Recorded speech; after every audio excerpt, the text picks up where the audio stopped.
Adaobi stood in the kitchen, her hand trembling slightly as she held a glass of orange juice. She glanced around nervously, her sharp eyes darting to every corner of the room, ensuring no one was watching.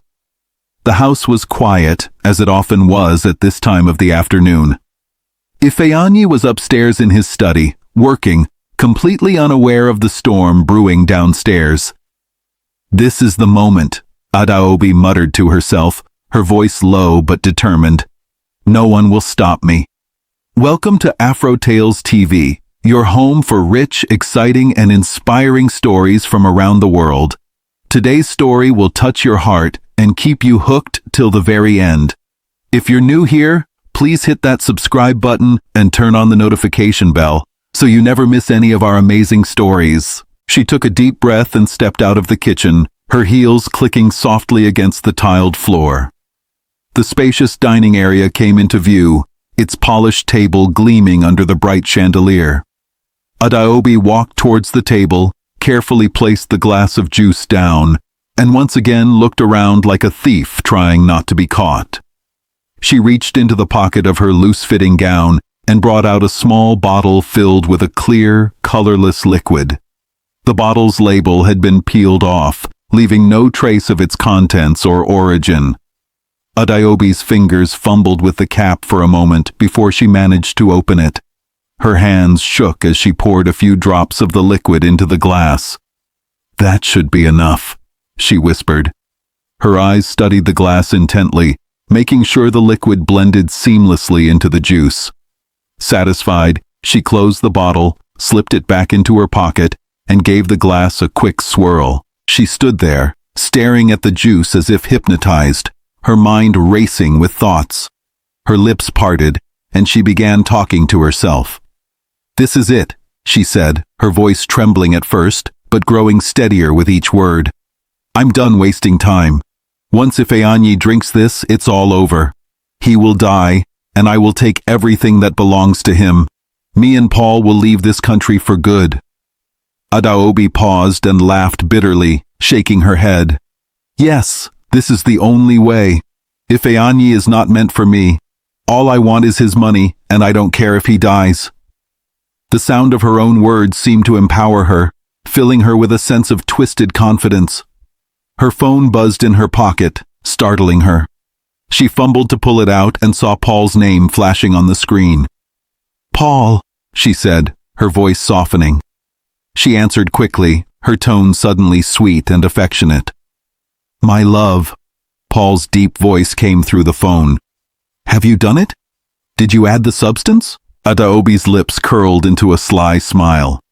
"Sharp, sharp, my love. I've done it. The glass is on the dining table. I'm just about to call Ifeanyi to come downstairs and drink it." Paul chuckled. "Good. Make sure it's a clean job. We can't afford to mess this up. Once he's gone, it's just you and me, Adaobi. You know that, right?" "I know," Adaobi replied, her voice filled with emotion. "I've waited too long for this moment. Don't worry, very soon, I'll call you once it's done." "All right," Paul said. "Be careful, okay? No mistakes."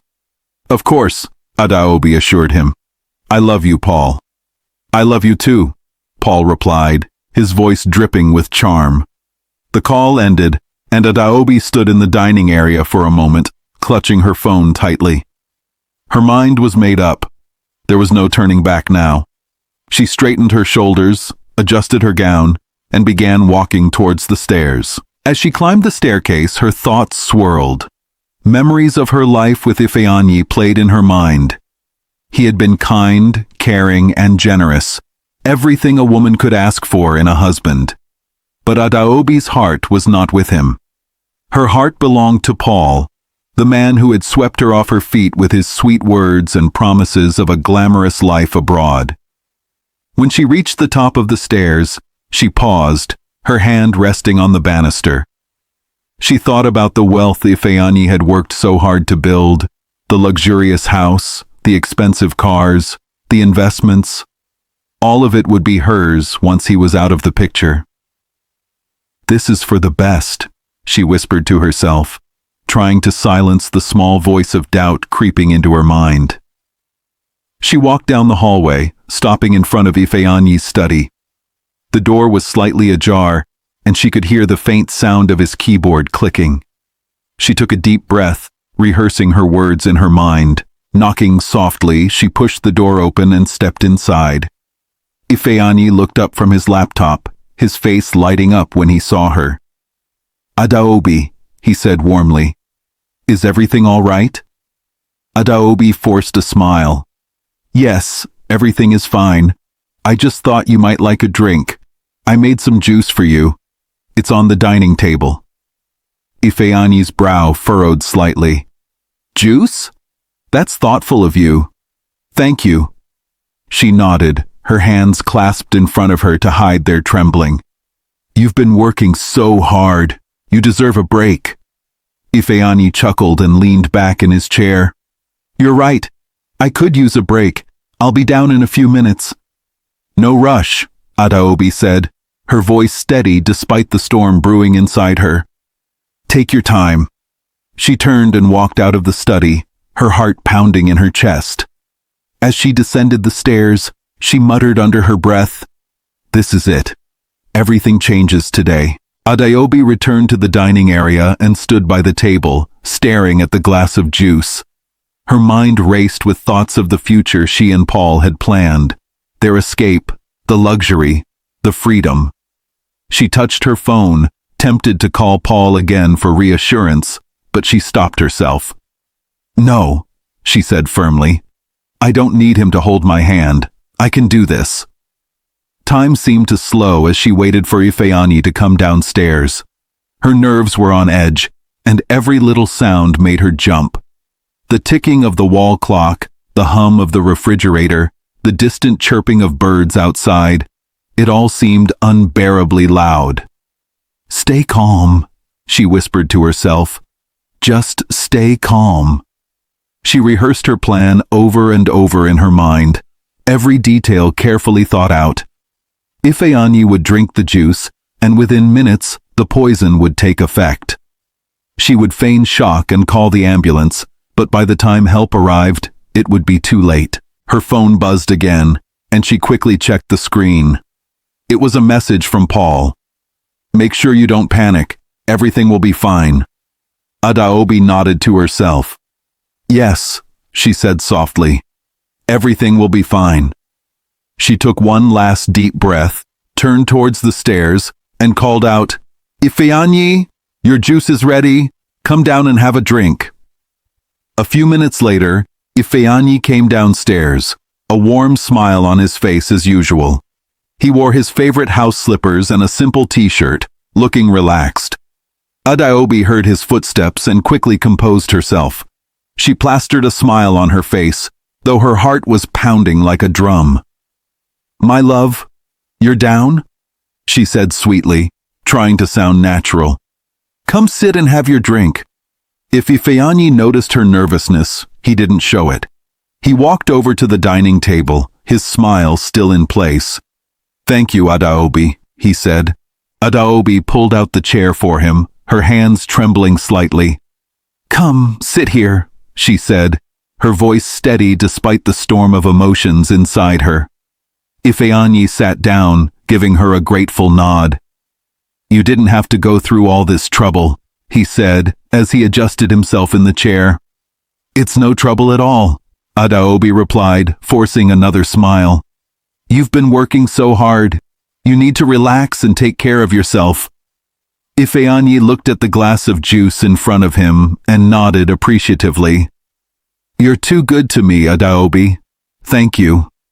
Adaobi waved her hand dismissively. "It's nothing, my love. Just have your drink. It will make you feel better." Ifeanyi reached for the glass, his movements slow and casual. Adaobi's heart raced as she watched him lift it to his lips. "Drink it all," she urged softly, her voice almost a whisper. Ifeanyi took a sip, then another. The sweet taste of orange juice seemed to please him because he smiled at her. "This is really good," he said. Adaobi nodded, her fake smile growing wider. "Finish it up, my love. It's good for you."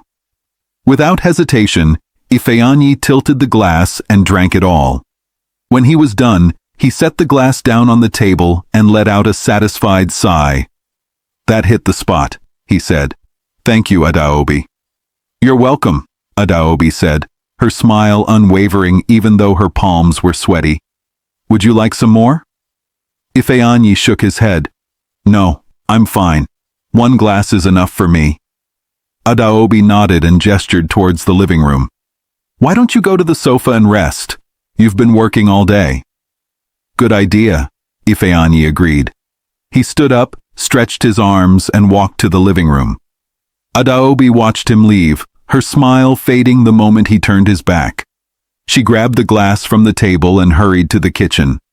Once inside, she placed the glass in the sink and quickly pulled out her phone. Her fingers trembled as she typed a message to Paul. It's done. He drank it. I'll let you know once it happens. She hit send and took a deep breath, trying to steady herself. Stay calm, Adaobi, she muttered. It's almost over. After a moment, she returned to the living room, finding Ifeanyi sitting on the sofa, watching a football match on TV. He looked completely at ease, his head resting on the back of the couch. Adaobi sat down beside him, her eyes constantly darting towards him, searching for any signs of the poison taking effect. She forced herself to smile and said, Are you okay, my love? Ifeanyi glanced at her and nodded. I'm fine, he said, smiling back. Minutes passed, and Adaobi continued to steal glances at him. Her nerves were on edge, and her hands were clenched tightly in her lap. Then suddenly, Ifeanyi's expression changed. His brows furrowed, and he placed a hand on his stomach. Ah, he groaned softly. Adaobi's heart leapt. What's wrong? She asked, her voice filled with fake concern. I don't know, Ifeanyi said, his voice strained. My stomach. It hurts. Adaobi leaned closer, her hand on his shoulder. Are you okay? Should I get you something? Ifeanyi shook his head, his face contorting in pain. It's getting worse, he said, clutching his stomach with both hands. Oh no! Adaobi exclaimed, trying to sound panicked. What could it be? Ifeanyi cried out in pain, doubling over on the sofa. Adaobi knelt beside him, pretending to be worried. Ifeanyi, talk to me. What's happening? I don't know, Ifeanyi shouted, his voice weak. Then, all of a sudden, his body went limp. His head fell back against the sofa, and his eyes stared blankly at the ceiling. Adaobi shook him. Ifeanyi? Ifeanyi? She called, her voice trembling. There was no response. His chest didn't rise or fall. He wasn't breathing. Adaobi stared at him for a moment, her heart racing. He's dead, she whispered to herself. A mix of fear and relief washed over her. She grabbed her phone and dialed Paul's number. He picked up almost immediately. It's done, she said, her voice shaky. Ifeanyi is dead. Come quickly. Paul's voice was calm and reassuring. Relax, Adaobi. Don't panic. I'll be there soon. Just wait. Hurry, Adaobi pleaded. After ending the call, she began pacing the living room, her mind racing with thoughts of what to do next. She couldn't just sit there. She needed to act quickly. She ran upstairs to their bedroom and began searching through the drawers. She found the house papers, car documents, and a stash of cash Ifeanyi had hidden. This is all mine now, she muttered, stuffing everything into a briefcase.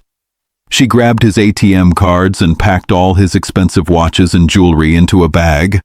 When she was done, she carried the bags downstairs and placed them near the front door. She sat on the sofa, staring at Ifeanyi's lifeless body, waiting for Paul to arrive. It's almost over, she told herself. Just a little longer, and we'll be free. Paul rushed into the living room, his face lit with excitement. He pulled Adaobi into a tight hug, whispering, My love, you did it. You did a clean job. I'm so proud of you. Adaobi, still trembling from everything that had happened, hugged him back, but quickly pulled away. Paul, what's next? What do we do now?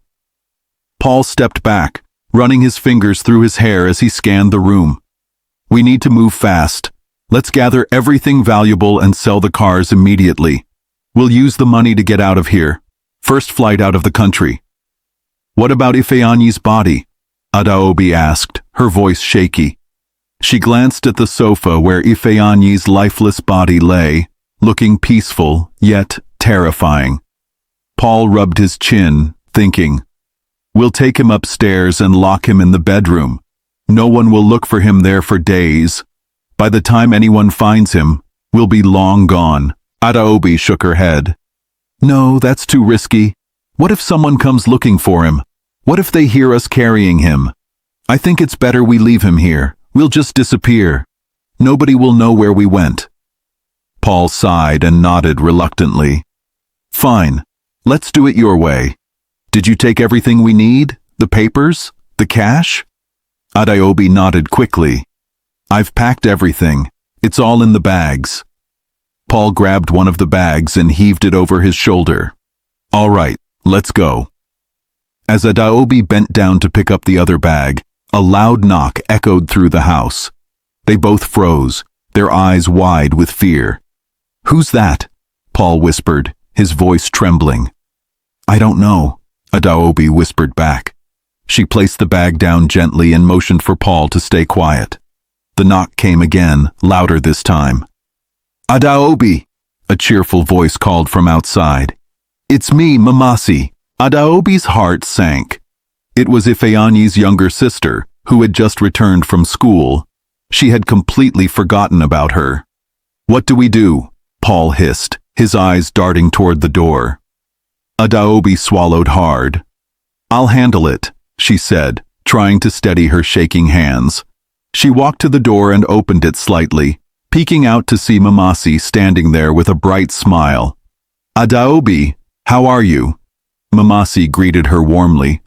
Adaobi forced a smile. "Oh, hi, Mamasi. I wasn't expecting you back so soon." Mamasi laughed. "I came straight from school. Where's my brother? I missed him so much." Adaobi's mind raced. "Oh, Ifeanyi isn't here right now. He traveled for work. Actually, I'm about to travel too. You should come back later." Masi's smile faded, and her brows furrowed. "Travel? But this is my house too. I live here with my brother. I have nowhere else to go." Adaobi clenched her teeth, her fake smile faltering. "Masi, please, you need to leave. Now is not a good time." Masi frowned, stepping closer. "What's going on, Adaobi? Why are you acting so strange?" Adaobi's patience snapped. She pushed Masi back gently but firmly. "Just go, Masi. Come back later." She quickly shut the door and locked it, leaning against it as she tried to catch her breath. Paul was pacing in the living room, his face pale. "What happened? Who was it?" "It was Mamasi," Adaobi said, her voice shaking. "She wants to stay here, but I told her to leave." Paul's eyes widened. "What if she doesn't leave? What if she comes back with someone?" Adaobi shrugged helplessly. "I don't know, Paul. I don't know what to do." Paul grabbed her shoulders, his grip firm. "We can't let her mess this up. We'll bring her inside and... He paused, his voice dropping to a whisper. "We'll kill her too." Adaobi's eyes widened in horror. "No, Paul, I can't do that. I've already done too much. I can't kill her." Paul tightened his grip, his voice desperate. "Listen to me, Adaobi. It's the only way. If she finds out what we did, we're finished. Do you want to go to jail? Do you want to lose everything?" Adaobi shook her head violently, tears streaming down her face. "No, I said no, Paul. I can't do it." As they argued, a sudden movement caught their attention. They both turned, and their hearts stopped. Standing in the corner of the room, staring at them with cold, piercing eyes, was Ifeanyi. His face was pale, but his expression was angry, his lips pressed into a thin line. Paul stumbled backward, his voice trembling. What is this? Are you a ghost?" Adaobi screamed, her hands flying to her mouth. Ifeanyi? Is that you? Ifeanyi took a step closer, his eyes never leaving theirs.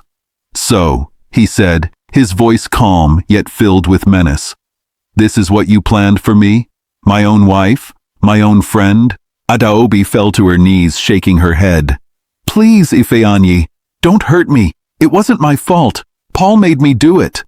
Paul pointed at Adaobi, his face pale with fear. No, she's lying. It was her idea. She said she didn't love you. She only wanted your money. Ifeanyi tilted his head, a bitter smile forming on his lips. So, this is how it ends. Betrayed by the two people I trusted most. Adaobi crawled toward him, her hands clasped in desperation. Please, Ifeanyi, forgive me.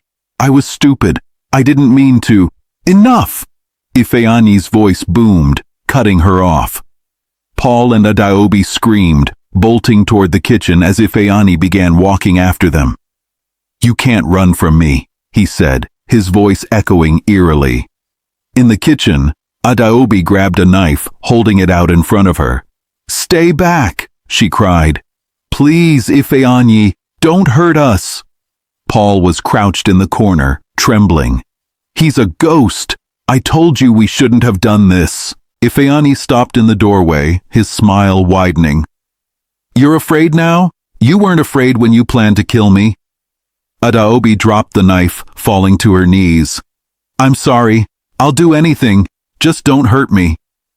Ifeanyi stared at them for a long moment, then turned and walked away.